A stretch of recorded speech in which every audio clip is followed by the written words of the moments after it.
Baik Kang, sebelumnya saya izin memperkenalkan diri. Nama saya Nina Siti Munawaroh dari jurusan Tadris Matematika IAIN Syekh Nurjati Cirebon. Saya ingin bertanya, menurut Akang, pentingnya materi pendidikan Islam itu seperti apa sih? Terima kasih. Sebelumnya silakan Akang untuk memperkenalkan diri Akang terlebih dahulu. Saya nama Haji Khairuddin, pimpinan Yayasan Darussalam Al Khairiyah. Untuk pertanyaan pertama, urgensi materi pendidikan Islam atau pentingnya materi pendidikan Islam. Kita tahu bahwa agama Islam itu satu agama yang sangat diridhoi oleh Allah Subhanahu wa Ta'ala dengan berdasarkan dalil inna dina indallahil Islam. Terus kalau sudah tahu bahwa Islam itu yang diridhoi oleh Allah, kita harus tahu Islam itu apa arti Islam atau argumentasi dari Islam. Argumentasi Islam itu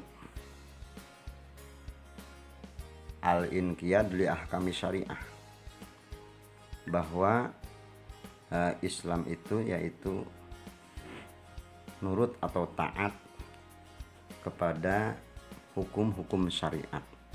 Syariat itu yaitu syariat atau pelaturan agama Allah Subhanahu wa Ta'ala, yaitu agama Islam. Kalau sudah tahu bahwa Islam itu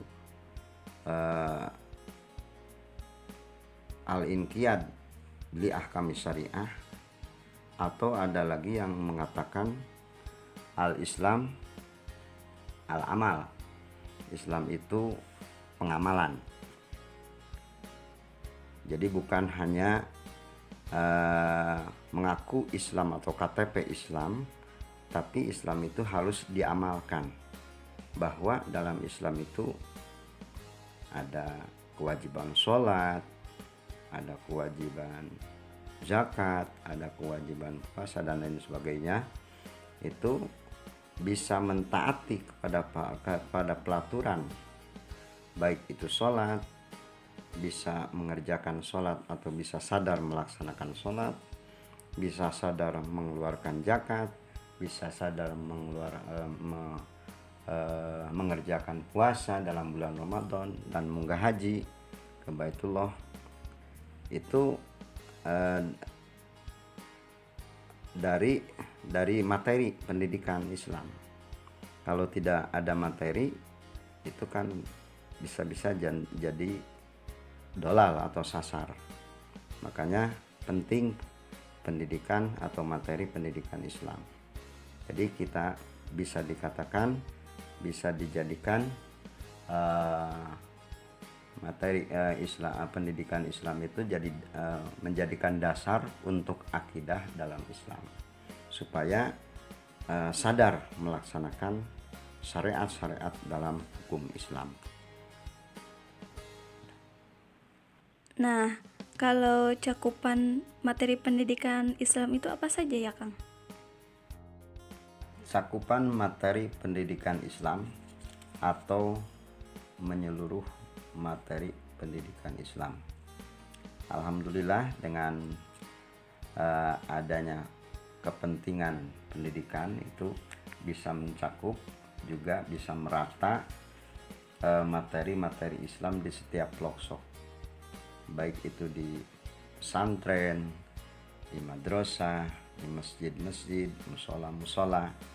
Itu diterapkan materi pendidikan Islam, terutama dalam zaman sekarang itu.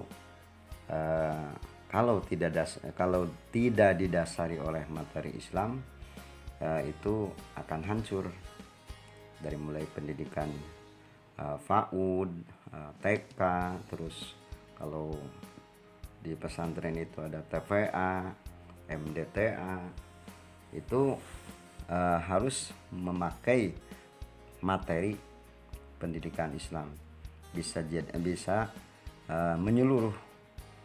Sebab kalau tidak menyeluruh atau cakupan materi Islam nantinya nggak sama, yang nggak sama mengajarkannya. Tapi kan sini kalau ada materi itu bisa sama. Kalau umpamanya di sini umpamanya TPA mengajarkan usoli dan sebagainya, itu materinya ada, materi TPA. Terus materi pendidikan DTA umpamanya itu sama juga jantan. Jadi bisa pemerataan khususnya di pondok-pondok pesantren, di madrasah itu semuanya itu sama. Bisa dikatakan sama itu sebab ada materinya. Kalau tidak ada materi pasti itu berbeda. Setiap berbeda pasti berbeda paham juga. Sedangkan Islam itu kan sekarang banyak. Ada Islam ahli sunnah wal jamaah, ada Islam Persis, Muhammadiyah dan sebagainya, itu pahamnya kan beda-beda, berlainan gitu. Kalau ada materi itu bisa. Kalau ahli sunnah wal jamaah bukunya ya materinya berarti ahli sunnah wal jamaah. Kalau Muhammadiyah itu Muhammadiyah. Itu pasti itu beda pendapat, terutama ya dalam ahli sunnah wal jamaah. Ahli sunnah wal jamaah pun itu berbeda pendapat, sebab ada madhab itu 4. Ada Imam Syafi'i, ada Imam Malik, ada Imam Abu Hanifah, ada Imam Ahmad bin Hambal. Itu semuanya berbeda pendapat, tapi itu satu jalur, yakni dalam agama Islam, khususnya dalam ahli sunnah wal jamaah. Insya Allah berbeda pendapat ulama itu menjadikan rahmat Allah subhanahu wa ta'ala. Ikhtilaful ulama rahmatun. Berbeda pendapat ulama itu rahmat. Jadi kesimpulannya supaya pemerataan materi pendidikan Islam harus disamakan, terutama dalam pendidikan Islam seperti di pondok pesantren, madrasah dan sebagainya. Itu harus memakai materi supaya jangan melangkah atau jangan